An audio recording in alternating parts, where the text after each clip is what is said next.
Social media has been the biggest agent for change in global society since the invention of the internet itself. Early on, it brought communities together, enabled old friends to reconnect, turned everyone into publishers, and transformed the laugh out loud emoji into an object of hatred. But as we all know, social media then transitioned into an algorithm-driven, sales-focused attention suck that turned many of us into unwitting doom-scrolling zombies and served as a channel for fake news propaganda, conspiracy theories, and hate. It was the best of times, it was the worst of times. In the early days of social media, photography was a big winner in a global experiment in connectivity, enabling us to put our work in front of a potential audience in the billions. We even got our own social media platform, Instagram, which, thanks in part to the emergence of smartphone cameras, turned everyday photographers into global celebrities with massive followings and inspired millions to dutifully photograph the exact same spots. That was then, this is now. Instagram has now fully transitioned from a photography-focused platform into a TikTok clone, with an algorithm-driven emphasis on Reels, and most recently a change to a 4:5 ratio portrait thumbnail size specifically for video. Facebook is a shite-laden dead end where you have to pay to put your posts in front of bots. Twitter's an untrustworthy hate machine for trolls and incels. Threads is more corporate shilling from Zuckerberg's global manipulation engine. And TikTok, well, TikTok was never for photographers anyway. It's long past time to move on. The social media platforms killed photography's soul. I think it's time we return the favour.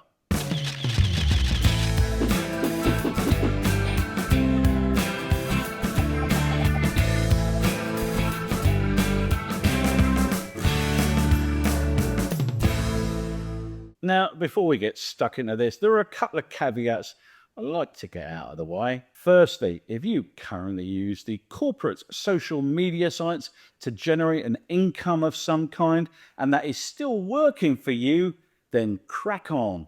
I admire your ability to achieve a positive outcome while wading neck deep through sewage. You have my respect. Secondly, nobody's saying that change is going to be easy or quick.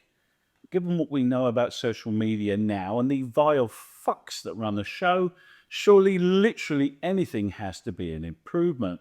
Thirdly, you won't have access to anything close to the potential audiences on mainstream social media platforms, but remember the operative word here is potential. Fourth and finally, this video is aimed specifically at photographers, not content creators. I have absolutely nothing against content creators. I am one myself after all, but we're here talking about the hobby and the art form of photography.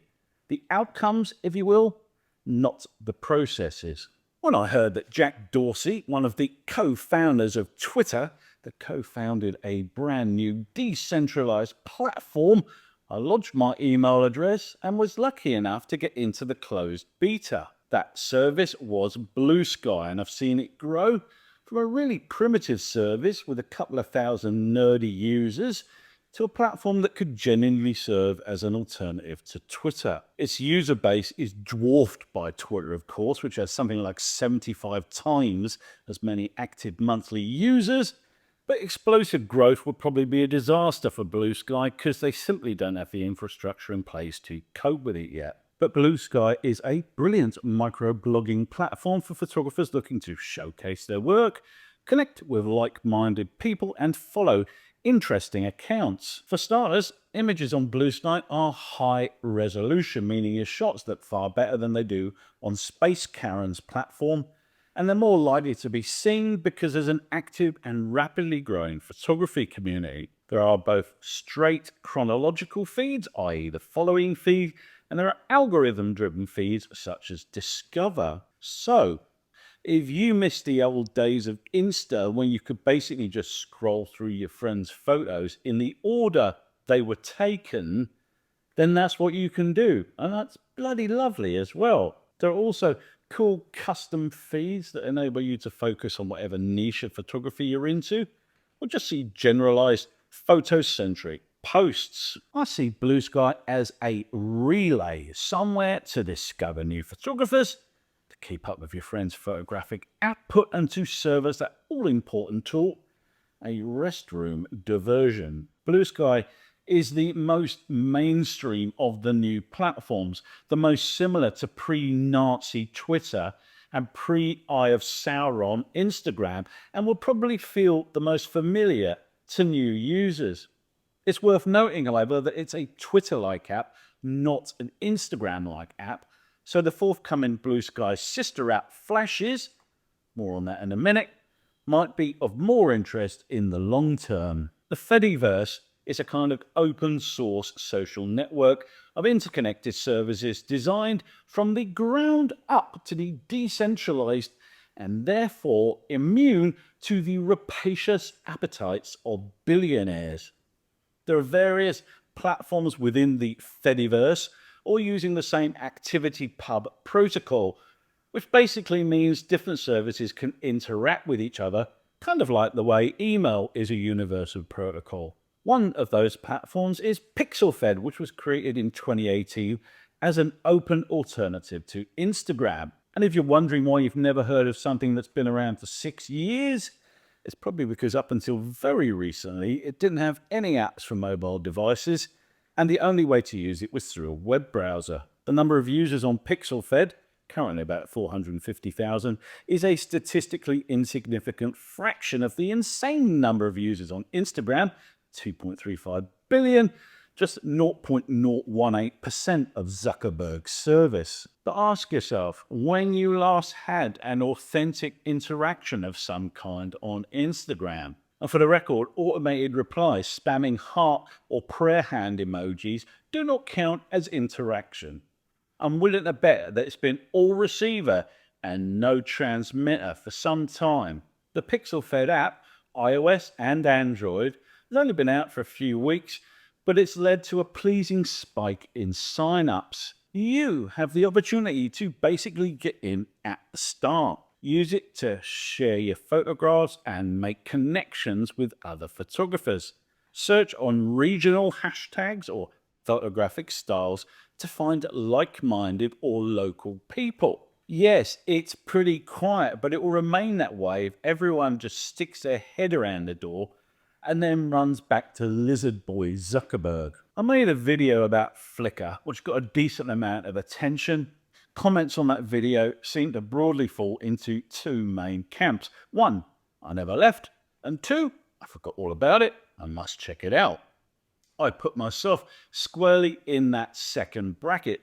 I used to be very active on Flickr back in the day, but I barely thought about the site in the last decade. It seems that there is an uptick in interest on Flickr, and encouragingly, interest in the venerable OG photo sharing site from younger photographers who've never previously used it. The beauty of Flickr is that it's all about the photos. You can upload in full resolution and full size, and they won't be compressed so much that you have to stand 10 bloody feet away from the monitor, keenly squinting just to make out what a photo subject is. It's a great place to build up a portfolio of photographs.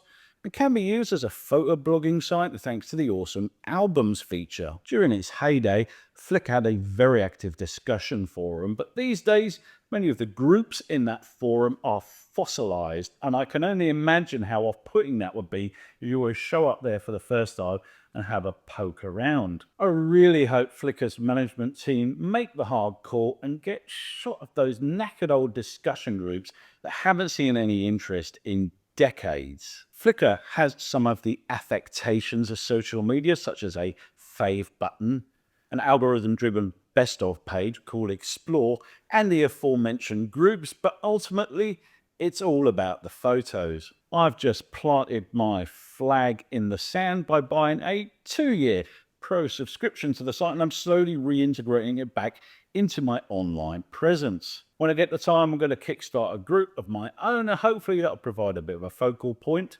See what I did there? for like-minded photo nerds to talk about photography and shit. Thank you, incidentally, to everyone that saw that aforementioned video and followed me on Flickr. I promise to get much more involved very soon. The team behind Bluesky are in the process of building their own Instagram-style photo sharing app called Flashes. It's still in beta testing at the moment, but the demo content that developer Sebastian Vogelsang has uploaded shows a very Instagram-like interface. Given the recent release of Pixelfed, there seems to be plenty of interest in apps that prioritize photography over short-form video content, and I suspect this app will be a big hit when it gets released. When it does get released, I will probably embrace it alongside Bluesky for the simple reason that it will be purely about photography. 2 years ago, I uploaded a video here called Vero or Zero, all aboard the hype train. You can have a look at it here. Few F-bombs in it, tread lightly. Vero was actually released in 2018, if you can believe it or not, and it's had two spikes of popularity. Firstly, when it came out, and secondly, when Lightroom preset salesman and king of the shilling brand ambassadors, Peter, he's got a truck, McKinnon, bigged it up on his channel here on YouTube. From what little research there is online, it appears to have about 5 million users, which is not disastrous, but also not great when you consider Bluesky's just broken 30 million in under a year. There is nothing inherently wrong with Vero. It has a great app with a lovely interface, and it was 100% designed for sharing photographs, but I just never clicked with it. And judging by the user numbers, I am not alone. If I have to sum up why I never got active on Vero, it's probably because it just felt so sterile. There are people posting there, but it feels lifeless and empty. A side note, McKinnon hardly ever posts there anymore either.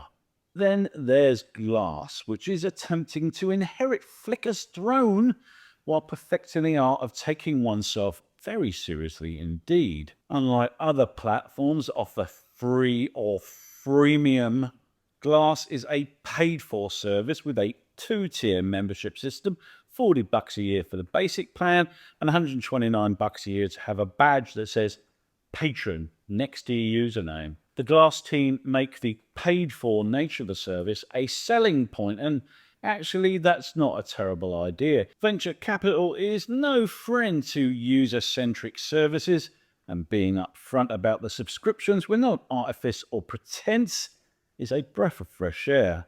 The website is beautifully designed, photographs look sensational, and the platform has a thoughtfully designed set of features such as excellent apps, a lovely web version, series, albums, and a powerful AI search tool. Probably my favorite feature, or perhaps that should be anti-feature, is it doesn't have follow accounts at all. There's no way of knowing. Tom Watson, one of the site's founders, said that ditching follow accounts meant that when you appreciate a photo, it's not a performative act, as he put it.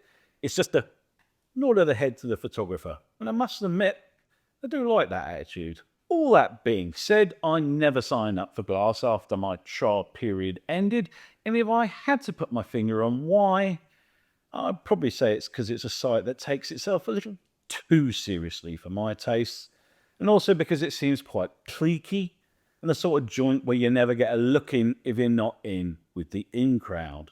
But if you're looking for a photo-centric platform to showcase your portfolio at its very best, I'd say it was an excellent option.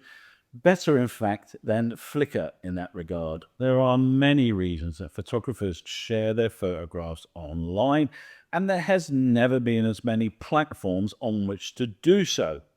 That is a good thing, but you need to consider what outcomes you wish to achieve in doing so, and that would determine which platform you choose to focus on. The last time I had a go at Instagram, someone pointed out that if you're trying to build a rep as a professional photographer, you're far more likely to get seen there than on any other platform because it's where companies spot emerging talent. The platform has continued to push further and further away from photography though, and I don't know how true it is anymore. Perhaps posting to Instagram is just a habit, something you've always done. If that's so, Ask yourself, what positive outcomes have resulted in all that posting?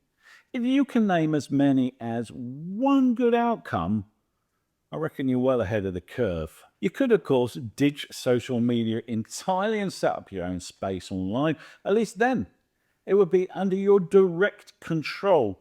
And it's highly unlikely to get targeted by a billionaire for a hostile takeover. And that will do us for this look at a post-Instagram world. Are you still active on Insta? How many comments you get are more involved than 3 random emojis? Are you on any of the other sites? Did you just register to claim your username but haven't actively posted anything yet? Do let me know in the comments section below. If you enjoyed this content, then please give the video a like. And if you got value from it, consider subscribing for more photo, video, and drone-related content from me. Until the next time, guys. Ta-ta.